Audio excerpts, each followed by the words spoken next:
అభివృద్ధి చెందుతున్న దేశ పెట్టుబడిదారీ విధానం విసిరే సవాళ్లను అధిగమించడానికి కమ్యూనిస్ట్ విప్లవోద్యమంలో మార్పులు చేసుకోవాల్సి ఉందని ఆ కృషి కొనసాగింపే ఏసీపీ సిపిఐఎంఎల్ రివల్యూషనరీ ఇనిషియేటివ్ ప్రజాపంథ మూడు పార్టీల ఐక్యత అని ప్రజాపంథ పార్టీ రాష్ట్ర కార్యదర్శి పోటు రంగారావు అన్నారు.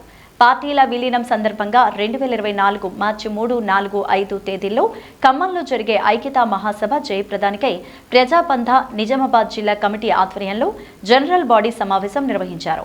ఈ సమావేశానికి ప్రజాపంథ జిల్లా కార్యదర్శి వనమాల కృష్ణ అధ్యక్షత వహించగా ముఖ్య వక్తగా ప్రజాపంథ పార్టీ రాష్ట్ర కార్యదర్శి పోటు రంగారావు హాజరయ్యారు. ఈ సందర్భంగా ఆయన మాట్లాడుతూ భారత విప్లవోద్యమం అనేక ఒడిదుడుకులను ఎదుర్కొంటుందని, మారిన పరిస్థితులకు సరిగ్గా అంచనా వేసుకోలేకపోయిందన్నారు. 14 రాష్ట్రాల్లో వివిధ స్థాయిల్లో పనిచేసే 3 పార్టీలు కలిసి చర్చించుకొని ఒక అవగాహన ఏర్పరచుకొని ఐక్యం కావాలంటూ నిర్ణయించుకున్నామని వెల్లడించారు. అయితే అదొక్కటే కారణం కాదు, అంటే పంథ విషయం ఒకటే కారణం కాదు, వ్యవస్థను కూడా మనం సరిగా అర్థం చేసుకోలేదు.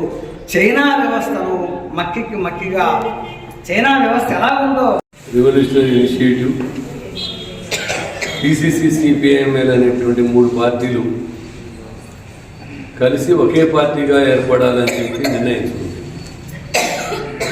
ఓ సంవత్సరం కాలం పాటు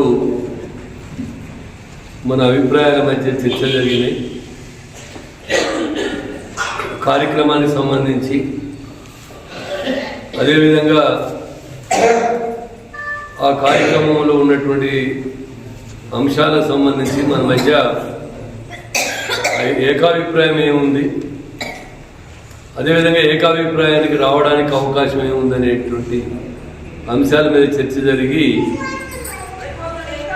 మెజారిటీ విషయాలు వ్యవస్థ స్వభావాన్ని అంచనా వేసే కాడ కానీ భారతదేశంలో ఉన్న 3 విప్లవ పార్టీలు ఒకే పార్టీగా విలీనమై భారత విప్లవోద్యమాల్లో ఒక ముందడుగు వేయాలనేటువంటి నిర్ణయించుకున్న నేపథ్యంలో ఇలా నిజామాబాద్ టౌన్లో జిల్లా స్థాయి జనరల్ బాడీ సమావేశం జరుపుకుంటున్నాం.